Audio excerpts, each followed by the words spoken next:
This Saturday, broadcast live on DAZN from Leeds Stadium. Josh Warrington gets an opportunity to come back and prove that his fight against Mauricio Lara was not a fluke. Their first fight, which was in February of this year, turned out to be excellent. Let's talk about it.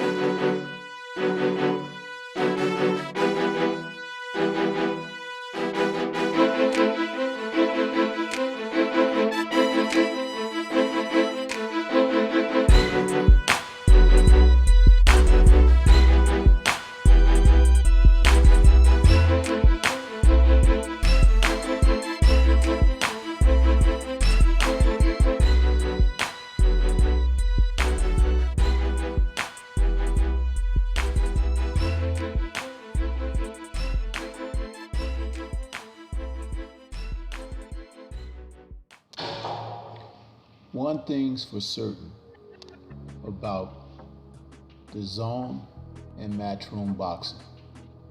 You can rest assured that at some point you're going to see rematches. Thus their nickname, Rematch Room Boxing.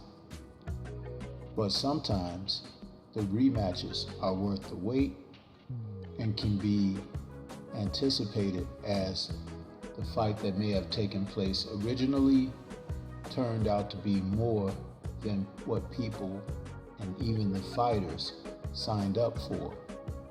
This is the case with Josh Warrington and Mauricio Lara, who fought in February of this year, 2021, and put on an exciting fight that saw Warrington lose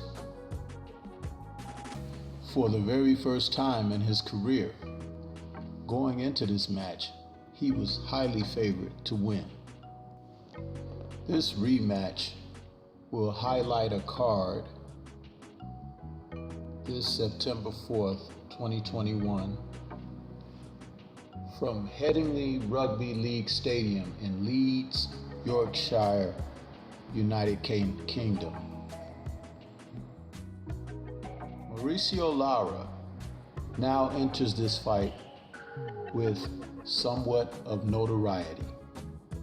I believe when he was selected to take on Warrington going into their first fight, they thought that they were catching a young upstart and would be able to best him with the experience that Warrington brought into the fight. How wrong they turned out to be.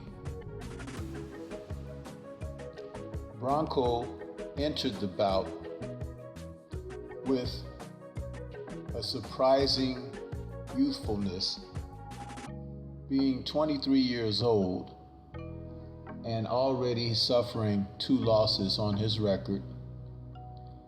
A record of 23-2 with 16 KOs found him in against Warrington, who was the heavy favorite.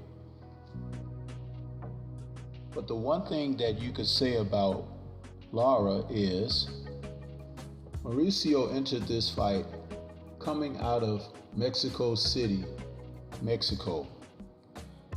His fights have always been challenging. That's the one thing about the professional Mexican fighters. A lot of times they gain experience through war and attrition. Even when they're not the most physically talented fighters, they have a lot of pride and they have a lot of intestinal fortitude, a term I like to use when applying in the sport of boxing to fighters who can dig deep and have a deep well of resolve. He showed that in this fight against Warrington the first go round, as Warrington opened his attack against Lara with heavy shots. Even though he doesn't have a lot of knockouts, he was able to cut Mauricio and put him on his heels until Mauricio started to dig deep and fight back. This was totally unexpected by the Warrington camp, and he found himself down once in the fourth round, surprisingly, after some exchanges and LARA banging to the body and starting to wear him down with shots and counters on the inside. One thing that was termed by Abel Sanchez about Mexican style is the fact and ability to be able to fight on the inside and to wear your opponent down with strategically, tactically placed body shots and then coming back up to the head. This is what you saw in that first fight between these two gentlemen. And that's when Warrington found out that he was in a serious fight. They misjudged LARA. Mauricio was accustomed to close combat. The tactic and strategy that should have been used was to exploit his inexperience by boxing, which Warrington could have done, seeing that he only has 7 KOs in 32 bouts. But to digress, when you're trying to show someone who is youthful, and in this case, Mauricio entered the bout 22 years old. Warrington figured his 30 years of age and his 30 plus fights would be enough to use as experience, but he didn't utilize it in the correct manner, and it saw him taking punishment. And as the fight went on, he seemed to get weaker. Some of that had to do with the body work that was put in by LARA. A lot of it had to do with his own offensive output, where he was just overextending and overexpending himself. As the fight went on, we saw Mauricio gain a greater advantage as he was breaking down Warrington. And Warrington went down again in the 9th prior to being stopped by the referee. This was a fight where Mauricio LARA was able to show something that they had not banked on. And he had a resolve and aspiration to win. As he pounded Warrington with counter punches and fought on the offensive in an aggressive manner, Warrington began to weather. And this is the thing about boxing. You have to use ring IQ. You have to use ring generalship. You have to use boxing smarts. And Warrington tried to be a warrior when he should have been more meticulous in boxing, giving angles, setting traps. He found himself at a disadvantage against a younger, stronger opponent. But that was the first fight.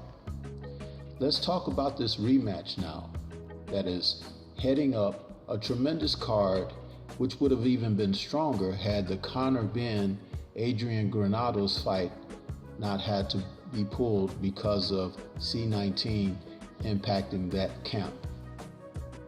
We're going to see the likes of Giovanni Straffon against Maxie Hughes for the IBO lightweight title. That'll be the co-main. You'll also get a chance to see the return of Katie Taylor against Jennifer Hahn for Taylor's WBC, WBA, IBF, and WBO female lightweight titles.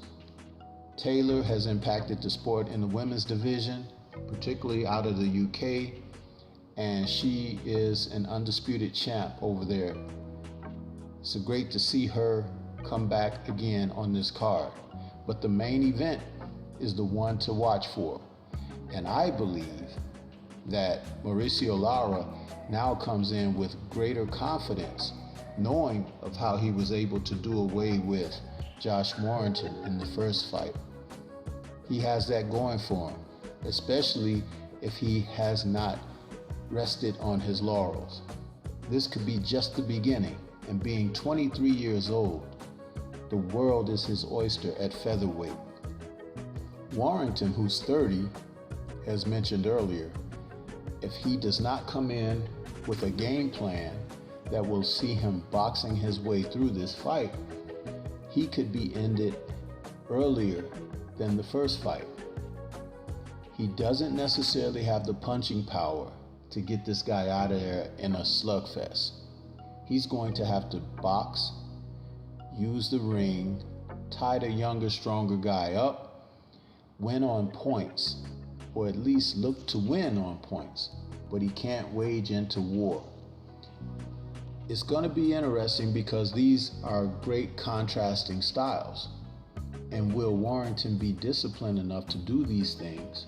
Because ego will enter in. It's a guarantee. There is a reason why this fight is being held in Warrington's hometown.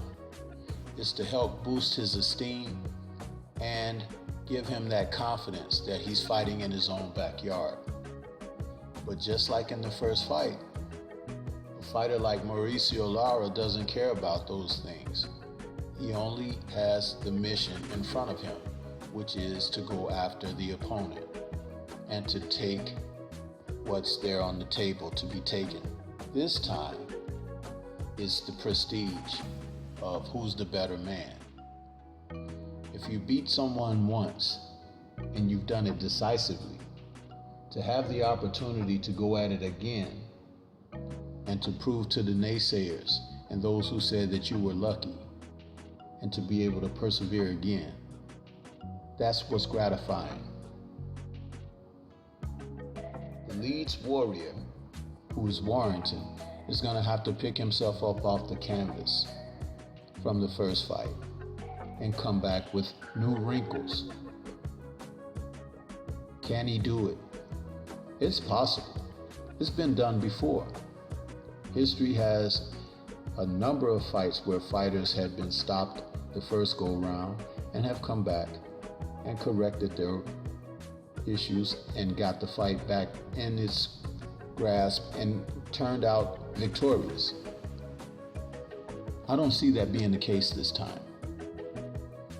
My thoughts are with Mauricio LARA, a young man who is going to make his stated claim in the sport of boxing in the featherweights because of the way he won the first time. There was just something about that performance. This is Stormy B Man. Those are my thoughts going into this fight this Saturday. Shout out to the LDBC, the Lions Den boxing community, and Liberated Perspective, a third eye view of the world. For more content such as this, please like, comment, subscribe, and share. Let me know what your thoughts are about this fight. And where do you see Mauricio LARA being going forward in the featherweight division? Can he be a stakeholder? We will see.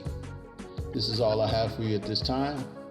Until the next time we meet, peace to everyone, and everyone please remain safe.